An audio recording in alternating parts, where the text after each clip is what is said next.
Hello बच्चा party, कैसे हो सभी? होप सभी अच्छे होंगे। मैं हूं सचिन चौरान और आज हम स्टार्ट करने वाले हैं 12th क्लास का लेक्चर नंबर 3। पिछले वीडियो में हमने गुलाम सलाह को किया था। जिसने अभी तक वीडियो नहीं देखी है वो जाके देख के आए। इस वीडियो में एक छोटा सा टॉपिक रह गया था मेरा, क्योंकि वो वीडियो काफी लेंथी हो गई थी। परमिटिविटी के की वैल्यू पे हमने पिछले वीडियो में ज्यादा डिस्कशन नहीं किया था। आज छोटी सी वीडियो इसके लिए अलग से बनाई। समझते हैं परमिटिविटी होती क्या है, कैसे काम करती है और कहाँ क्या करेगी। बच्चे थोड़ी सी ना मिसलीडिंग कर जाते हैं इस बच्चे को, टर्म को। वो सोचते हैं सर परमिटिविटी मीन्स परमिशन देना। हाँ, लेकिन अपने मीडियम को जाके दूसरे फोर्स के बीच में इंटरेक्शन पैदा करने में दिक्कत हो। समझते हैं क्या है। तो लेट नहीं करता हूं, मैं आपको ले चलता हूं अपनी स्क्रीन पे और देखते हैं क्या है आज की वीडियो में। ये रही स्क्रीन आपके सामने, देखिए। आज का टॉपिक रहेगा हमारा परमिटिविटी एंड रिलेटिव परमिटिविटी। होती क्या है सर परमिशन देना? देखते हैं definition. Permittivity, it is the property of medium, किसी भी मीडियम की प्रॉपर्टी विच परमिट, जो परमिशन देगा। हाँ, इट्स ओवन, अच्छा ये स्पेलिंग गलत है, फील्ड आएगा यहाँ पे, to decrease the interaction field between charges. क्या मतलब है?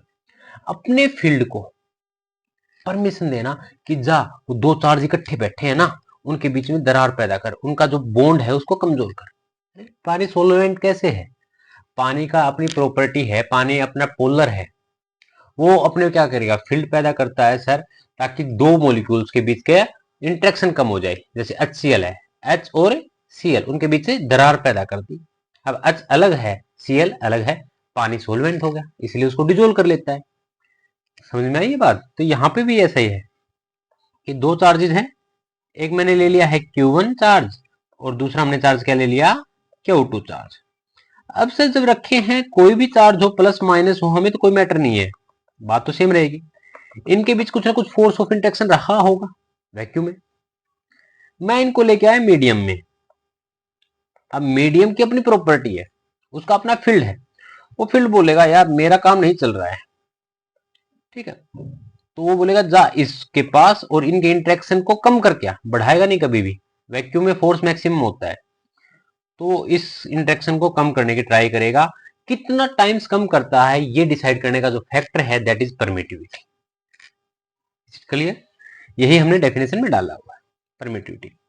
अब कुलाम्स लॉ के हिसाब से जो फोर्स है चार्ज के बीच में, वो होता है के Q1 Q2 divide by R square, और के को हम लिख सकते हैं 1/4 pi epsilon Q1 Q2 divide by R square. बच्चे यहाँ पे नोट लिख देते हैं, एप्सिलॉन नोट। वो नहीं नोट करना है अभी, क्योंकि हमें नहीं पता फ्री स्पेस है कि मीडियम है। तो जहां पे हमने ये एप्सिलॉन लिखा है, इसको बोलते हैं एप्सिलॉन, EPSILON। क्लियर है? और यही होती है परमिटिविटी ऑफ मीडियम।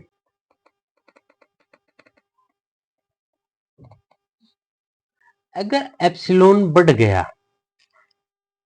देखो यहाँ पे, तो इनवर्सली प्रोपोर्शनल है फोर्स के, इसका मतलब है फोर्स कम हो जाएगा।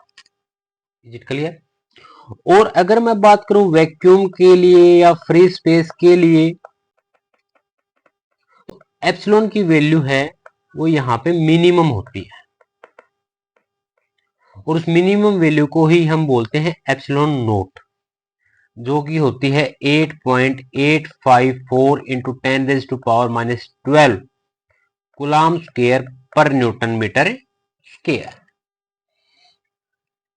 अगर एप्सिलॉन की वैल्यू मिनिमम है, तो ऑब्वियस ही बात है वैक्यूम में जो फोर्स लगा होगा वो क्या होगा, मैक्सिमम। क्लियर है ये चीज? तो यानी परमिटिविटी किसी भी मीडियम की, वो इस वैल्यू से, जो परमिटिविटी फ्री स्पेस में है, यहाँ पे देखो ये लगाया क्या है, इसका क्या बोलते हैं हम, एप्सिलॉन नोट। इससे तो ज्यादा ही मिलेगी, इससे कम परमिटिविटी किसी भी चीज की नहीं होगी। तो फोर्स वैक्यूम के लिए मैक्सिमम, क्योंकि उसकी परमिशन, उसमें मीडियम ही नहीं है। अगर कोई मीडियम ही नहीं है तो कैसे परमिशन देगा कि जा उसके बीच का इंटरेक्शन कम कर, क्या इंटरेक्शन कम नहीं होगा तो फोर्स ऑटोमेटिक मैक्सिमम होगा। अगर कोई भी मीडियम हुआ तो वो बोलेगा अपने फील्ड को जा उसको तोड़ के आ, तो फोर्स ऑटोमेटिक कम हो जाएगा। समझ में आई ये बात? Very good. है ना, दरार पैदा करना। अरे दरार हर जगह चलती है, आपके घर में भी, हमारे घर में भी। वैल्यू पे आते हैं सर। एप्सिलॉन नोट की वैल्यू क्या थी, अभी भी बात की थी, 8.85 इंटू 10⁻⁻12 कूलम्ब स्क्वायर पर न्यूटन मीटर स्क्वायर। ये मिनिमम वैल्यू है सर, इससे मिनिमम वैल्यू परमिटिविटी की हो नहीं सकती। यानी किसी भी मीडियम की परमिटिविटी हमेशा वैक्यूम से तो ज्यादा ही होगी। यानी अगर मैं फोर्स देखूं तो उल्टा चलेगा, फोर्स मीडियम का वैक्यूम से कम होगा। परमिटिविटी बढ़ गई तो फोर्स से कम हो गया, इस बात को बिल्कुल नोट कर लीजिएगा। Force is inversely proportional to permittivity.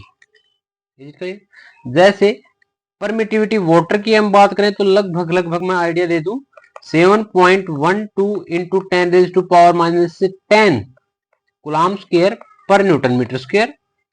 अगर मैं ग्लास की बात करूं तो ग्लास की लगभग होगी 3.01 इंटू 10⁻11 कूलम्ब स्क्वायर पर न्यूटन मीटर स्क्वायर। ग्लास भी बहुत सारे होते हैं, ये कौन सा ग्लास है, प्लेक्सी ग्लास, जो घरों में यूज करते हो आप। PLEXI, राइटिंग ऐसी आ रही है, पेन फिसल रहा है। ठीक है सर, वैसे भी अच्छी नहीं है आपकी, हमें पता है। छी छी, इतनी गंदी राइटिंग, क्या करें। कभी राइटिंग पे जोर ही नहीं दिया, जैसे आपको बार बार लिखवाया जाता है, हमें नहीं। जी जी सर, हम भी ऐसे ही बोलते हैं टीचर के बारे में, जब टीचर काम करवाता है हम नहीं करते तो टीचर का समझ में नहीं आया। चलो चलते हैं। तो हम देख रहे हैं कि परमिटिविटी देखो, इसकी भी देखो वाटर की या ग्लास की, भाई 10⁻⁻12 ऊपर वाले परमिटिविटी से ज्यादा ही है। यानी जो सबसे कम अगर मुझे कोई पूछे परमिटिविटी तो वैक्यूम की होगी सर, क्योंकि वहां मीडियम ही नहीं है, तो मीडियम का फील्ड भी नहीं होगा, वो परमिशन देगा भी नहीं। अब अगली टर्म है रिलेटिव परमिटिविटी। इसका मतलब क्या है कि वैक्यूम से कंपेयर करके किसी मीडियम की परमिटिविटी कितनी ज्यादा है। रिफरेंस पॉइंट, मैं बोलूं आप ताकतवर हो या आपकी हाइट 5 गुना है, 5 गुना किससे है, कंपेयर तो करना पड़ेगा। यहाँ कंपेयर करने के लिए हमें रेफरेंस है, वो फ्री स्पेस है। तो किसी भी मीडियम की परमिटिविटी, फ्री स्पेस की परमिटिविटी से कितना टाइम है, हाउ मच टाइम्स, उस टाइम्स को हम बोलते हैं रिलेटिव परमिटिविटी। तो रिलेटिव परमिटिविटी हमेशा देखूं तो फार्मूला क्या आएगा, ऊपर मीडियम नीचे वैक्यूम, क्योंकि वैक्यूम की परमिटिविटी सबसे कम होती है। तो यानी ये रेशियो हमेशा मुझे ग्रेटर देन 1 मिलेगा। भाई मीडियम की परमिटिविटी कोई भी हो, वो वैक्यूम से तो ज्यादा होगी, ये तो बात क्लियर हुई यहां तक। अगर मीडियम की ज्यादा है तो रेशियो भी हमेशा न्यूमिनेटर ऊपर 1 क्या रहेगा, बड़ा, डिनोमिनेटर छोटा रहेगा। तो यानी 1 से वैल्यू हमेशा बढ़ी जाती है रिलेटिव परमिटिविटी की। Is it clear. यानी रिलेटिव परमिटिविटी हमें बताती है कि कोई मीडियम वैक्यूम के कंपैरिजन में कितना गुना ज्यादा परमिटिविटी रखता है, यानी फोर्स ऑफ इंट्रैक्शन को कितने हद तक कम कर सकता है। थोड़ा सा एग्जांपल देके समझाता हूं। मान लेता हूं परमिटिविटी है, रिलेटिव परमिटिविटी वाटर की है, दैट इज 81 टाइम्स। तो इसका मतलब है sir EW by epsilon naught is equal to 81। यही होता ना परमिटिविटी, रिलेटिव परमिटिविटी का फार्मूला। इसका मतलब है permittivity of water is 81 epsilon naught. यानी परमिटिविटी वाटर की देखूं तो फ्री स्पेस के मुकाबले 81 टाइम्स ज्यादा है। ये 81 है आपका वो रिलेटिव परमिटिविटी है। दूसरी डायरेक्शन में जाने लगा था, बाद में देखा अरे कहां जा रहा हूं, ऐसे ही करते हैं ना हम, डायरेक्शन चेंज करते हैं। क्लियर है। ऐसे ही और बात करूं, अगर मैं मान लो भाई ग्लास है, ग्लास की बोलेगा सर रिलेटिव परमिटिविटी 7 दिया आपको, कोई भी ग्लास, अरे रैंडम ले रहा हूं मैं तो E glass by epsilon naught is equal to 7। इसका मतलब है एप्सिलॉन ग्लास का 7 टाइम है एप्सिलॉन नोट से, यानी ग्लास की परमिटिविटी वैक्यूम से 7 टाइम्स ज्यादा है। Is it clear. इसका प्रूफ भी देख सकते हैं हम सर। क्या प्रूफ देखोगे सर, अरे मान लेता हूं दो चार्जेस हैं Q1 Q2 और इनके बीच की डिस्टेंस हमने ले ली R। तो अगर वैक्यूम में रखा है तो इनके बीच फोर्स क्या लगेगा, 1/K नहीं लिख रहा हूं अब, क्योंकि परमिटिविटी का खेल है, वैक्यूम में है इसलिए नोट लगाया है NOT। Q1 Q2 by R के मैग्नीट्यूड नहीं लिख रहा हूं, डायरेक्शन में पता है। अगर पोलर रे सिस्टम को किसी मीडियम में डालूं तो फोर्स क्या हो जाएगा sir, force in medium is equal to 1/4 pi epsilon medium का Q1 Q2 divide by R square. 1 को 2 से डिवाइड कर दीजिए, ये इक्वेशन 1 है, ये 2 से क्या आएगा, F naught by F M is equal to, divide करेंगे Q1 से Q2 कैंसिल, आर स्क्वायर से आर स्क्वायर कैंसिल, यहाँ से ये 4 पाई से 4 पाई कैंसिल, क्या आएगा epsilon M by epsilon naught, और इसी को हम बोलते हैं रिलेटिव परमिटिविटी। तो दो फार्मूले आपको देखने को मिलते हैं इसके, या तो epsilon medium upon epsilon note, या फिर force in vacuum upon force in medium. मैं याद कैसे रखता हूँ, मैं इस टाइप से याद रखता हूँ कि भाई फोर्स वैक्यूम में मैक्सिमम होगा, क्योंकि उस फोर्स को कम करने वाला कोई है ही नहीं, और रिलेटिव परमिटिविटी की वैल्यू 1 से तो हमेशा बेटर आएगी, बड़ी आएगी, बस बात खत्म, उसके बाद कोई कंफ्यूजन नहीं रहता। न्यूमेरिकल पे चलते हैं। Two charges Q1 and Q2 separated by distance D। Okay, दो चार्जेस हैं सर, ये रहा Q1 है, Q2 है, और इनके बीच की डिस्टेंस दे दी मुझे D वैक्यूम में, और फोर्स है F, यानी F का फार्मूला मेरे पास वैक्यूम के लिए फार्मूला क्या होता है sir, 1/4 pi epsilon naught Q1 Q2 by D square, और यहाँ फोर्स दे रखा मेरे को F, तो F नोट की जगह मैं F लिख रहा हूँ। उसके बाद बोल रहा है पूरे को एक लिक्विड में डाल दिया, ठीक है, सिस्टम को मैंने डाल दिया लिक्विड में, सेम डिस्टेंस पे है, D ही डिस्टेंस रखी है, फोर्स बन जाएगा F/4। तो नया फोर्स मीडियम में जो फोर्स आएगा उसका फार्मूला क्या रहेगा, 1/4 पाई एप्सिलॉन नोट ना होके एप्सिलॉन बन जाएगा, या मीडियम का हूं Q1 Q2 by D square, क्योंकि डिस्टेंस तो सेम रखी है, और फोर्स Fm, फोर्स कितना बन जाता है F/4। चलो इसको डिवाइड करते हैं, तो ऊपर F, नीचे Fm की जगह क्या लिख सकता हूं, F divide by 4 is equal to, कट जाएगा, क्या आएगा sir epsilon m by epsilon naught, जो नीचे है सबसे ऊपर आ जाएगा, बाकी ये टर्म तो कैंसिल आउट हो ही जाएगी, 4 पाई से 4 पाई कैंसिल। यही क्या होता है रिलेटिव परमिटिविटी, यहां से F से F कैंसिल हुआ, तो इसकी रिलेटिव परमिटिविटी क्या आई सर 4, यानी वो जो लिक्विड में आपने डाला है वो लिक्विड की परमिटिविटी 4 टाइम्स ज्यादा है, यानी फोर्स को कितना गुना कम कर देगी, 4 टाइम्स कम कर देगी। हम देख भी रहे हैं यार, यहां से मुझे डायरेक्ट भी कर लेता, यहां से मुझे रिलेटिव परमिटिविटी का फार्मूला देखना हो तो मैं ऐसे भी कर सकता था, force in vacuum force upon medium, force in vacuum है F, मीडियम में कितना है F/4, 4 आएगा। अरे ये फार्मूला यहां से तो यही आया है, लॉजिक पता हो तो शॉर्टकट अप्लाई हो जाते हैं, लॉजिक ही पता नहीं है फिर शॉर्टकट में पंगा आता है, समझ में आई ये बात। ओके, चलते हैं नेक्स्ट न्यूमेरिकल पे। Two charges Q1 Q2 separated by distance D। Okay sir, ये रहा Q1 और ये रहा Q2, इनके बीच की डिस्टेंस मुझे दे दी D, वैक्यूम में है, उनके बीच का फोर्स है F, तो कोई दिक्कत नहीं सर, लो F is equal to 1/4 pi epsilon naught Q1 Q2 divide by D square, ये आएगा इक्वेशन नंबर 1। उसके बाद डिस्टेंस को बोला D/2 रख दिया है, ऑयल में रखा है, मीडियम डाल दिया, और फोर्स F/2 हो जाता है।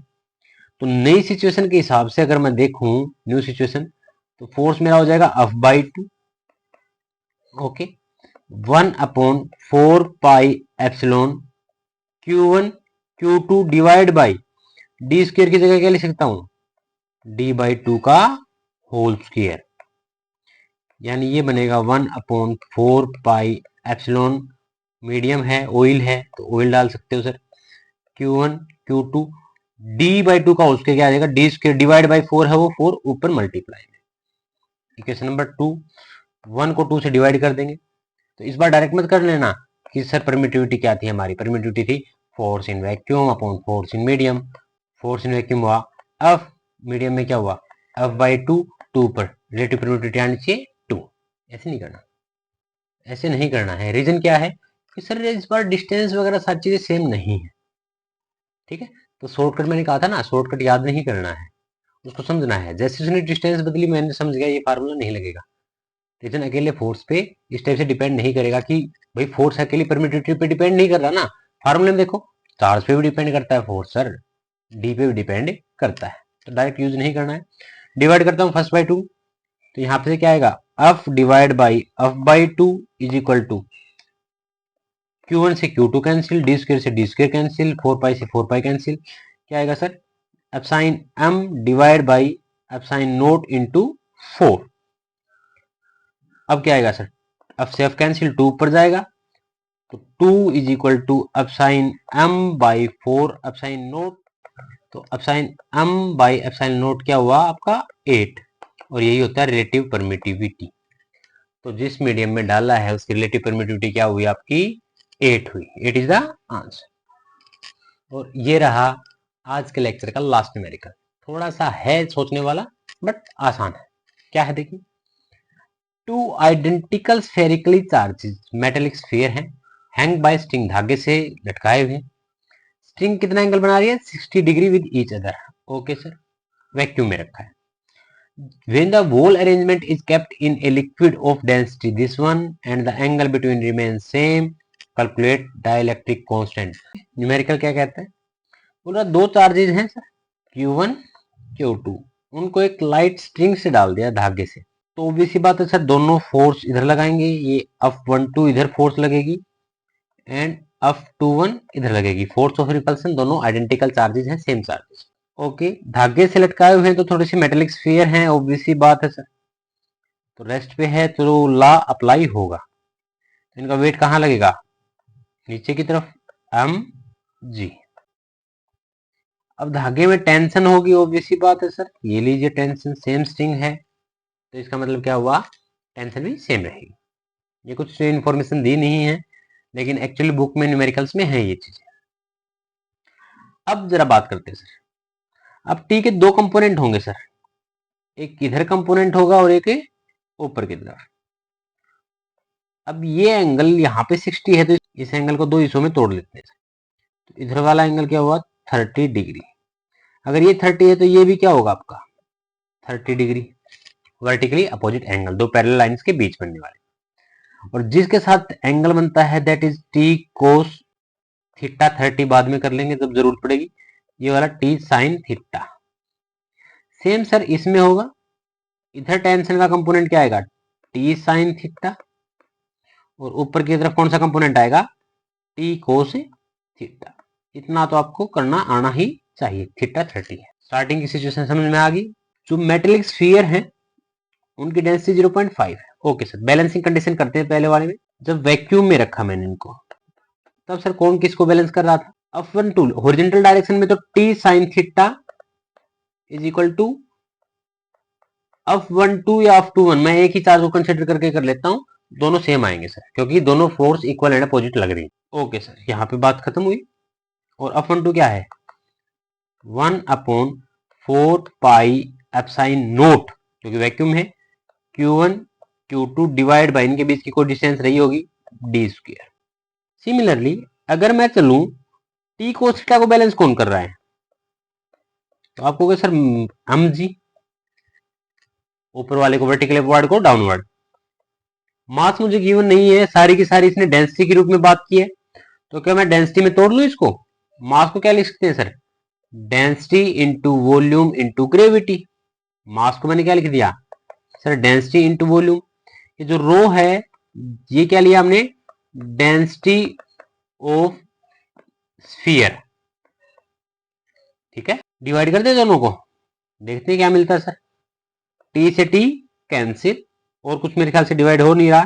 Sign theta by cos theta क्या हुआ sir tangent theta is equal to, यहां से क्या निकल के आया मेरे पास डिवाइड करने के बाद sir 1/4 pi epsilon naught Q1 Q2 divide by sigma V ji into D square. अब पूरी की पूरी अरेंजमेंट को वो लिक्विड में डाल देता है, ठीक है ना, क्या दिक्कत है। और मैंने ये इसलिए निकाला है थीटा क्योंकि एंगल उसने कहा सेम रहेगा। तो चलो अब नई सिचुएशन में बात करते हैं सर, यानी लिक्विड में एंगल सेम रहेगा, मतलब ये पंगा तो होगा नहीं, यानी कि टी साइन थीटा को बैलेंस होगा F12 के द्वारा, और फार्मूला लगेगा 1/4 pi epsilon Q1 Q2 divide by D square, क्योंकि एंगल सेम है तो डिस्टेंस भी सेम होगी। टी कोस थीटा इसको बैलेंस करने वाला कौन होगा सर mg, बिल्कुल सर mg। एक और पंगा भी है, जैसे ही आपने इसको लिक्विड में डाला तो लिक्विड में एक फोर्स और आ जाता है 11th क्लास में, that is upthrust, Archimedes principle. अब थ्रस्ट का फार्मूला क्या होता है sir? V rho g, V volume जितना लिक्विड में डाला गया है, rho density of the liquid and g gravity. V क्या है? वॉल्यूम जो स्फीयर की है या जितना पानी हटाया है। ये क्या है? Density of liquid. रो क्या है? डेंसिटी ऑफ लिक्विड, इसीलिए ऊपर वाले को सिग्मा से लिखा था ताकि दोनों डेंसिटी मिक्स ना हो। यानी mg अकेला नहीं है, mg वेट कम हो जाएगा। कितना कम हो जाएगा? अप थ्रस्ट की जगह से वी रो जी। और mg को क्या लिख सकता हूं मैं अगेन? अरे सर डेंसिटी इनटू वॉल्यूम। ये मास किसका है? ये मास स्फीयर का है। तो स्फीयर की डेंसिटी क्या थी? Sigma volume g minus v rho g. क्या कॉमन आ गया सर? यहां से वी जी कॉमन आएगा तो sigma minus rho into V into g, equation number 2। Okay, फिर से इनको डिवाइड करते हैं दोनों को। तो देखिए टी से T cancel, sine by cos वापिस क्या आया सर? Tangent theta. और थीटा हमारा 30 डिग्री है, ये भूलना नहीं। अगर जरूरत पड़ी तो हम यूज करेंगे। नेक्स्ट पे आता हूं। और कुछ बचता है क्या? नहीं सर। तो लिख लेता हूं 1/4 pi epsilon Q1 Q2 divide by sigma minus rho into V into g, equation number 2 into D square भी छोड़ दिया हमने। अब ऊपर इक्वेशन 1 एंड 2 को देखिए, लेफ्ट हैंड साइड दोनों में क्या है? टेंजेंट थीटा इक्वल है, तो राइट हैंड साइड भी क्या होगी? इक्वल होगी। तो राइट हैंड साइड को इक्वल पुट करता हूं, मुझे अब साइन आर चाहिए। तो sir 1/4 pi epsilon naught Q1 Q2 divide by sigma V g D square should be equal to 1/4 pi epsilon Q1 Q2 divide by sigma minus rho into V g D square. जो कटता काट दीजिए, हमारी screen भी fill होने वाली है। Q1 से Q2 कैंसिल, 4 पाई से 4 पाई कैंसिल, v से v कैंसिल, जी डी स्क्वायर से जी डी स्क्वायर कैंसिल। यानी यहां से मेरे पास अपसाइन ऊपर लेके जाऊंगा तो मिलेगा epsilon by epsilon naught is equal to, अगर ये ऊपर लेके गया हूं देन ये मुझे क्या आएगा ऊपर? Sigma divide by sigma minus से रो। सिग्मा कितना है? Sigma is the density of sphere. इसमें डेंसिटी ऑफ स्फीयर क्या है मेरे पास सर? डेंसिटी ऑफ स्फीयर है 1.5 ग्राम में ही रख रहा हूं, divide by sigma 1.5 minus liquid की डेंसिटी कितनी है क्वेश्चन में? 0.5। ओके सर, क्या है आंसर? 1.5। अब साइन बाई अब साइन नोट ही क्या होता है मेरा? Relative permittivity. और कहा था ना 1 से बड़ी आनी चाहिए, तो ये रहे 1 से बड़ी। Is it clear? तो मेन आत्मा क्या है? क्वेश्चन को समझना, उसके बाद करना। अगर वो नहीं कर पाए तो बात खत्म हो जाए। तो आज की क्लास में इतना ही। मिलते हैं नेक्स्ट वीडियो में, जो कि होगा इलेक्ट्रिक फील्ड। अगर वीडियो समझ में आया है तो लाइक कीजिएगा, नहीं आया है तो कमेंट कीजिएगा। ग्रुप ज्वाइन नहीं किया है पीडीएफ के लिए तो ग्रुप को ज्वाइन कर लीजिएगा, लिंक मैंने सारे डिस्क्रिप्शन में डाल रखी है। तो होप आपको वीडियो अच्छी लगी होगी। अब मिलते हैं नेक्स्ट वीडियो में। नेक्स्ट वीडियो रहेगा हमारा इलेक्ट्रिक फील्ड का, कैसे क्या होता है, क्यों होता है, यहाँ पर हमारा इलेक्ट्रिक। तो मिलते हैं नेक्स्ट वीडियो में, तब तक अपना ख्याल रखिए, अपने मम्मी पापा का ख्याल रखिए। Take care, bye bye.